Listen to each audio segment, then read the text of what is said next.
ओम शांति। आज 26 फरवरी 2022 के बाबा के अनमोल मधुर महावाक्य सुनेंगे। और आज की मुरली में बाबा हम बच्चों को सावधान कर रहे हैं और साथ ही साथ आत्मा की स्मृति में पक्का रहने का इशारा दे रहे हैं।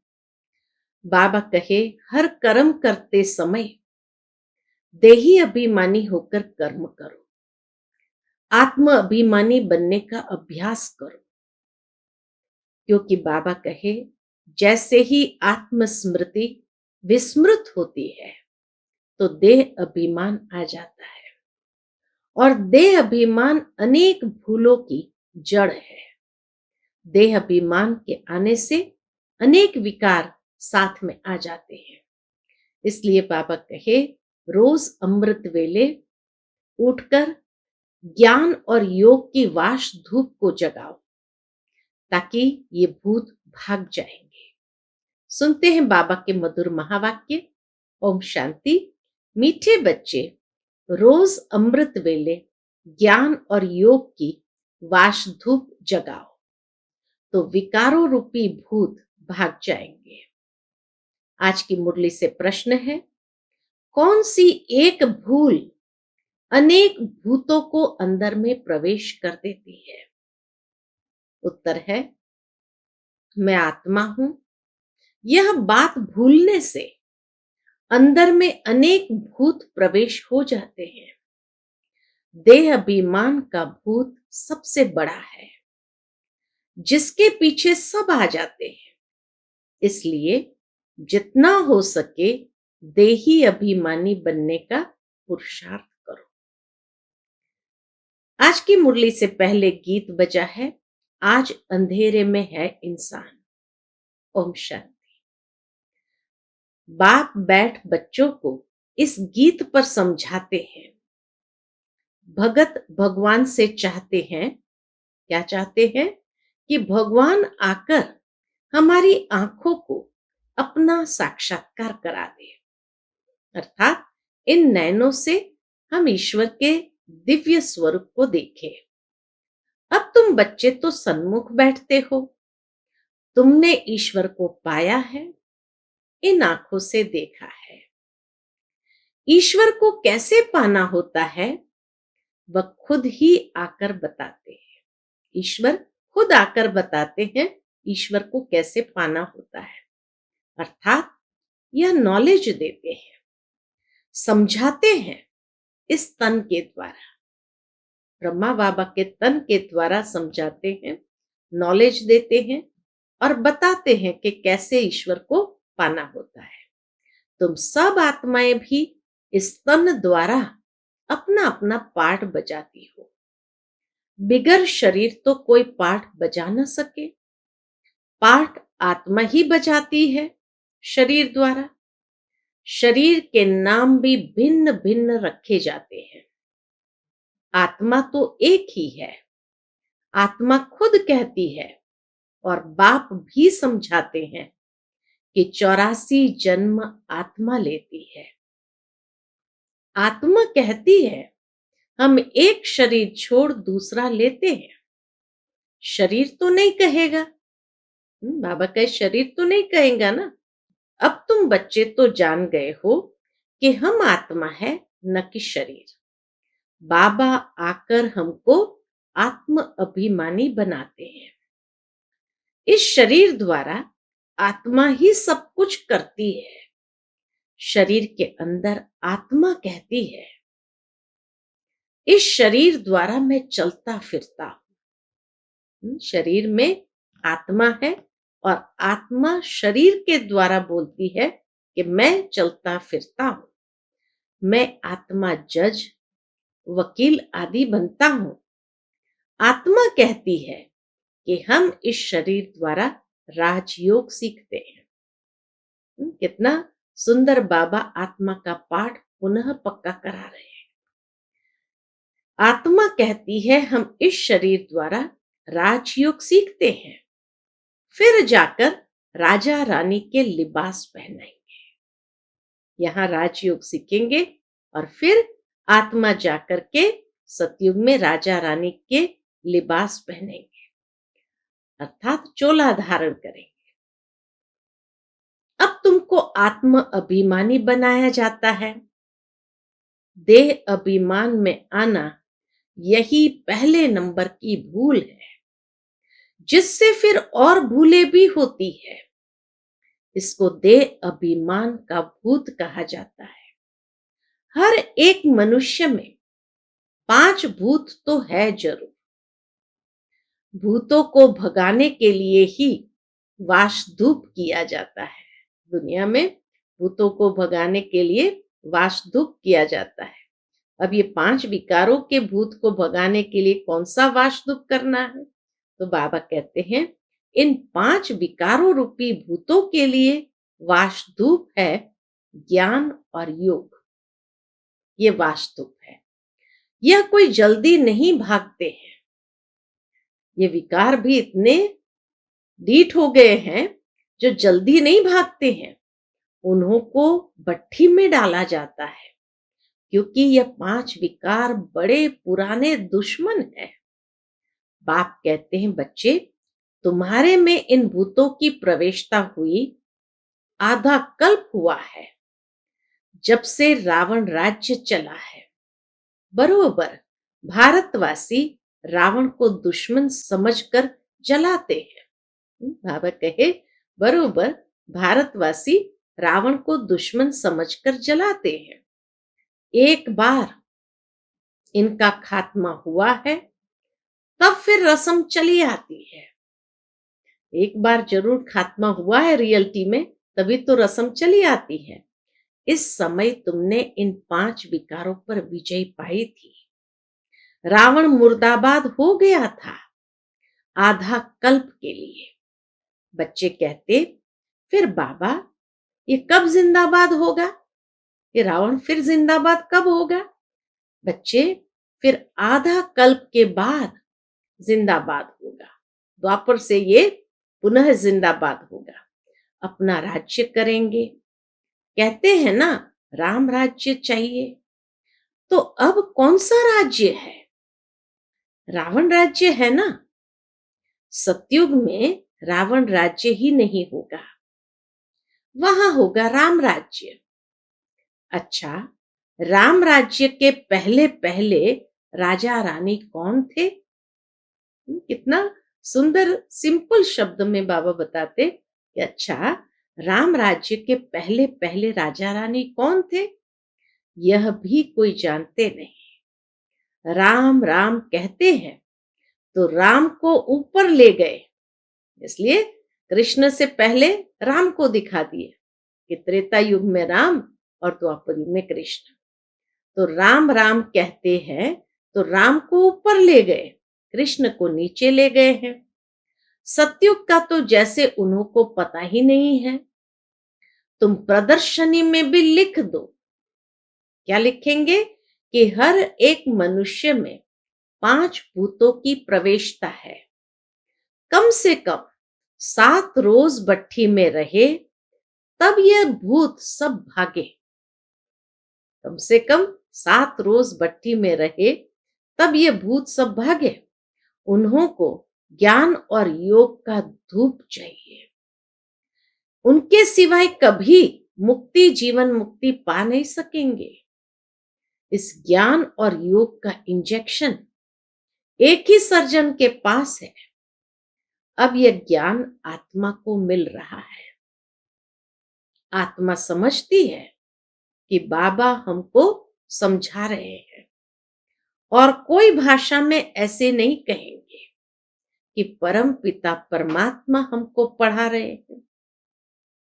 बाबा कहे और कोई भाषा तो क्या, और कोई धर्म में ये बात नहीं कही जाएगी कि परम पिता परमात्मा हमको पढ़ा रहे हैं। भगवान खुद भी निराकार, तो बच्चे भी निराकार। निराकार इस साकार द्वारा साकारी बच्चों को ज्ञान दे रहे हैं। यह तुम अच्छी तरह जानते हो, परंतु बाबा के सब अच्छी तरह जानते हैं, परंतु क्या होता है, चलते चलते कई बच्चे भूल जाते हैं। भूलने का भी पहला पहला कारण है देहाभिमान का भूत। उसको भगाने का अमृत वेले ही पुरुषार्थ करना है। अमृत वेले बाबा की याद अच्छी रहती है। कहते हैं सिमर सिमर सुख पाओ। अमृत वेले का ही कायदा है। भगत लोग भी अमृत वेले ही सिमरण करते हैं। गाते हैं ना, राम सिमर प्रभात मोरे मन। आत्मा बुद्धि को कहती है कि राम सिमरो। भक्ति मार्ग में तो ऐसे ही टोटके बनाते हैं। वह कोई रियलिटी में नहीं है। समझते नहीं कि काम भी भूत है। तुम लिख सकते हो सब में 5 भूत है। पहला नंबर है देह अभिमान, फिर सेकंड नंबर है काम महाशत्रु। आगे स्कूल में भी पढ़ाते थे कि तुम आत्मा हो, ये शरीर 5 तत्व का बना हुआ है। आत्मा अविनाशी है, शरीर विनाशी है। स्कूल में भी पढ़ाते होंगे तो साकार में बाबा ने पढ़ा होगा, इसीलिए बाबा कहते कि आगे स्कूल में भी पढ़ाते थे, तुम आत्मा हो, ये शरीर 5 तत्वों का बना हुआ है। आत्मा अविनाशी है, शरीर विनाशी है। अब तो ये पढ़ाई आदि कुछ नहीं है। अब तुम बच्चों को पूरा पूरा परिचय दिया जाता है।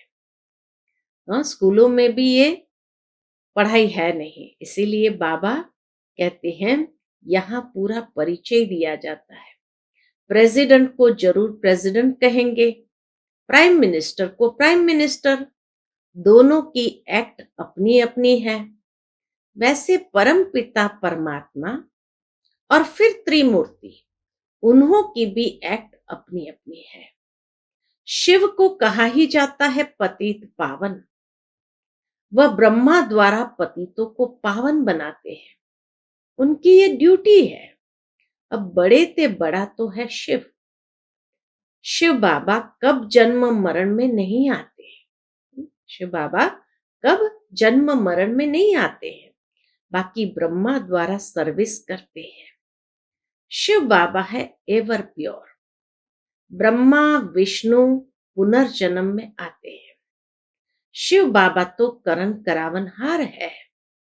इस समय बाबा मीठे झाड़ का सैपलिंग लगा रहे हैं।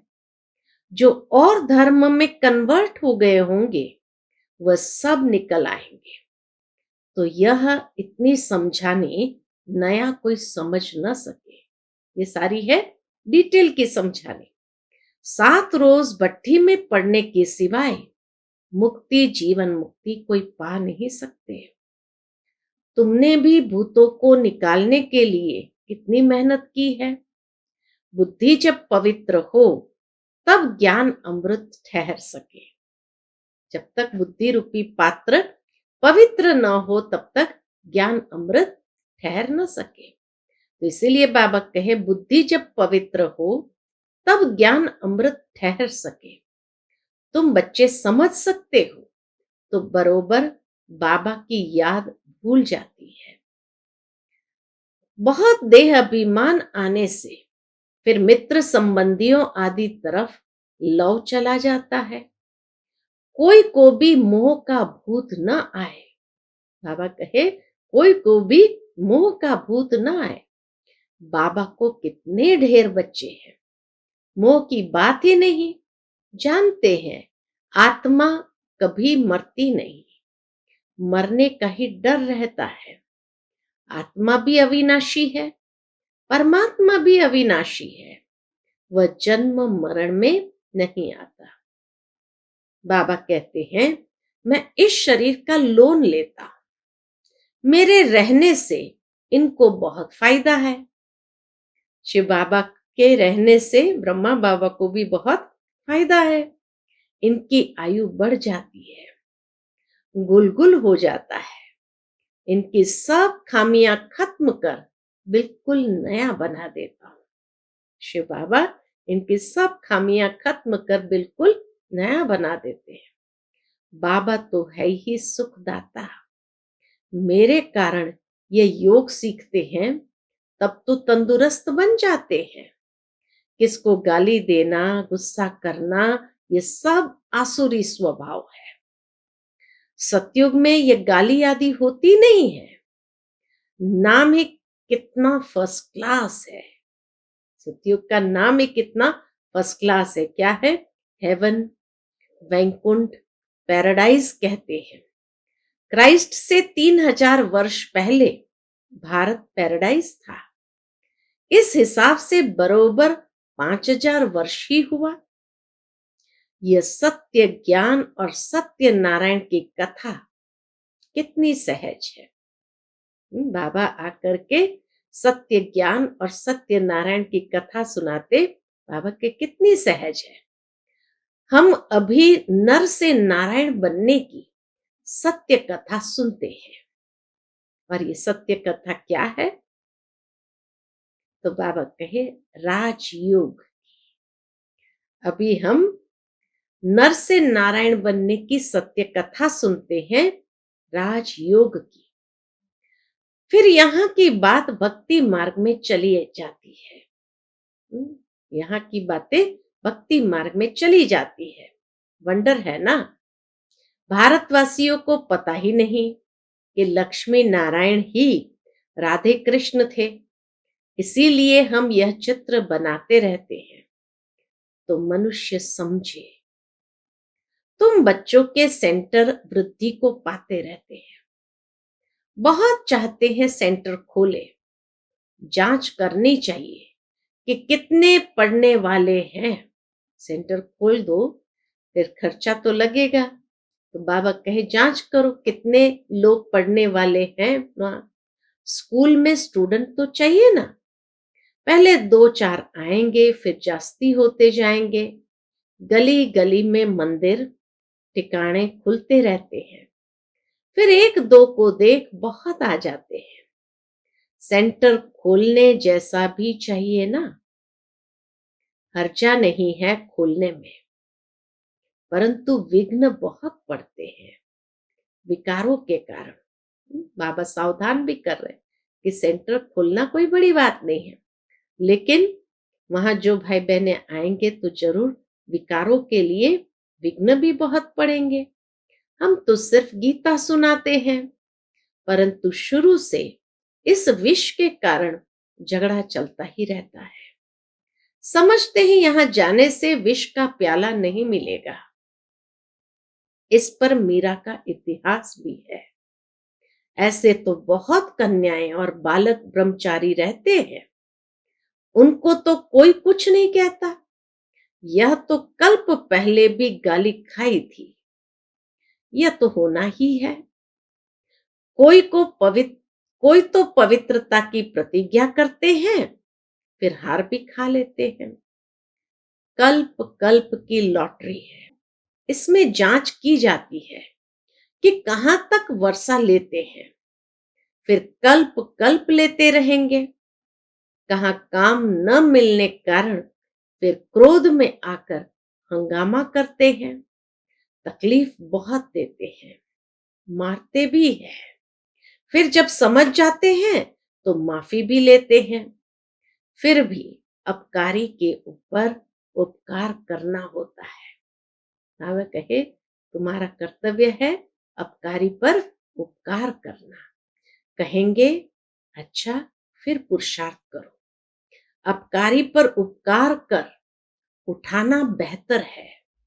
रहम दिल बनना होता है। पहले पहले मेहनत है कौन सी? पहले पहले मेहनत है आत्म अभिमानी बनने की। देह अभिमानी होने से बाप को भूल जाते हैं, फिर भूले होती रहेगी। हर एक की चलन से पता पड़ जाता है। मुख से हमेशा रत्न निकलने चाहिए, पत्थर नहीं।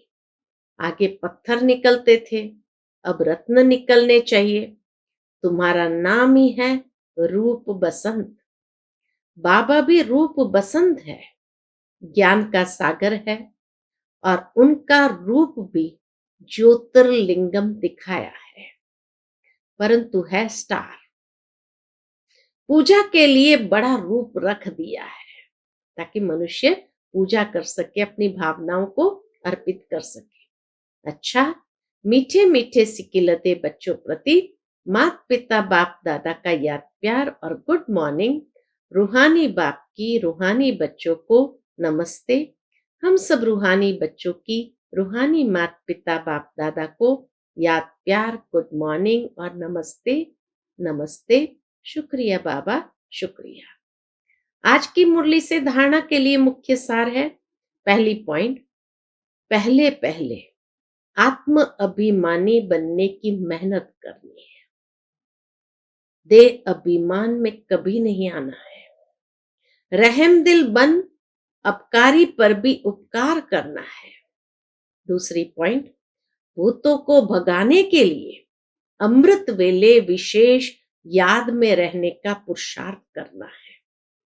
मीठे झाड़ का सैपलिंग लगाने में बाबा का मददगार बनना है। आज का बाप दादा का मधुर वरदान हम बच्चों के प्रति है। बेहद की वैराग्य वृत्ति द्वारा मेरेपन के रॉयल रूप को समाप्त करने वाले न्यारे प्यारे भव। बेहद की वैराग्य वृत्ति द्वारा मेरेपन के रॉयल रूप को समाप्त करने वाले न्यारे प्यारे भव। समय की समीपता प्रमाण वर्तमान समय के वायुमंडल में बेहद का वैराग्य प्रत्यक्ष रूप में होना है। बाबा कहे, समय की समीपता प्रमाण वर्तमान समय के वायुमंडल में बेहद का वैराग्य प्रत्यक्ष रूप में होना आवश्यक है। यथार्थ वैराग्य वृत्ति का अर्थ है, किसको कहा जाता है यथार्थ वैराग्य वृत्ति? तो बाबा कहे, यथार्थ वैराग्य वृत्ति का अर्थ है सर्व के संबंध संपर्क में जितना न्यारा उतना प्यारा। जो न्यारा प्यारा है वह निमित्त और निर्माण है, उसमें मेरेपन का भान आ नहीं सकता। वर्तमान समय मेरापन रॉयल रूप से बढ़ गया है। कहेंगे ये मेरा ही काम है, मेरा ही स्थान है, मुझे ये सब साधन भाग्य अनुसार मिले हैं। तो अब ऐसे रॉयल रूप के मेरेपन को समाप्त करो। अब ऐसे रॉयल रूप के मेरेपन को समाप्त करो। आज का स्लोगन है, पर चिंतन के प्रभाव से मुक्त होना। बाबा कहे, पर चिंतन के प्रभाव से मुक्त होना है तो शुभ चिंतन करो और शुभ चिंतक बनो। पर चिंतन के प्रभाव से मुक्त होना है तो शुभ चिंतन करो और शुभ चिंतक बनो। आज मातेश्वरी जी के अनमोल महावाक्य है कि हम ब्राह्मण कुल का छोटा सा संसार है। गीत बजा था, मेरा छोटा सा देखो ये संसार है। तो मम्मा कहे, ये गीत किसी समय का गाया हुआ है। यह गीत किसी समय का गाया हुआ है, क्योंकि इस संगम समय ही हम ब्राह्मण कुल का छोटा सा संसार है। वो हमारा कौन सा परिवार है, वह नंबरवार बतलाते हैं। हम परम पिता परमात्मा शिव के पोतरे हैं, ब्रह्मा सरस्वती की मुख संतान है और विष्णु शंकर हमारे ताया जी है। तो मम्मा कहे, विष्णु शंकर हमारे ताया जी है और हम आपस में सभी भाई बहन ठहरे। यह है अपना छोटा सा संसार। इनके आगे और संबंध रचा ही नहीं है। इस समय का इतना ही संबंध कहेंगे। देखो हमारा संबंध कितनी बड़ी अथॉरिटी से है। हमारा ग्रैंड पप्पा है शिव, हमारा ग्रैंड पप्पा है शिव। इनका नाम कितना भारी है। वो सारी मनुष्य सृष्टि का बीज रूप है। सर्व आत्माओं का कल्याणकारी होने कारण उनको कहा जाता है हर हर भोलेनाथ। हर हर भोलानाथ शिव, देवों के देव महादेव, वो सारी सृष्टि का दुख हरता सुख करता है। उस द्वारा हमें सुख शांति पवित्रता का बड़ा हक मिलता है। शांति में फिर कोई कर्म बंधन का हिसाब किताब नहीं रहता, परंतु ये दोनों वस्तु पवित्रता के आधार पर रखते हैं। सुख शांति ये दोनों वस्तु पवित्रता के आधार पर रखते हैं। जब तक पिता की परवरिश का पूर्ण वर्षा ले, पिता से सर्टिफिकेट न मिला है, तब तक वो वर्षा मिल नहीं सकता। शिव बाबा ही हमें परवरिश भी देता है ऐसे पूर्ण वर्षा प्राप्त करने का, लेकिन फिर सर्टिफिकेट भी देता है, तब तक वर्षा मिल नहीं सकता। देखो ब्रह्मा के ऊपर कितना बड़ा काम है। म्लेच्छ 5 विकारों में मैली अपवित्र आत्माओं को गुलगुल बनाते हैं। जिस अलौकिक कार्य का उजूरा फिर सतयुग का पहला नंबर श्री कृष्ण पद मिलता है। अब देखो उस पिता के साथ तुम्हारा कितना संबंध है। रियलाइजेशन मम्मा करा रही है कि अब देखो उस पिता के साथ तुम्हारा कितना संबंध है, तो कितना बेफिक्र और खुश होना चाहिए। अब हर एक अपनी दिल से पूछे, हम उनके पूर्ण रीति हो चुके हैं? ये अपने आप से पूछना है। अच्छा, ओम शांति।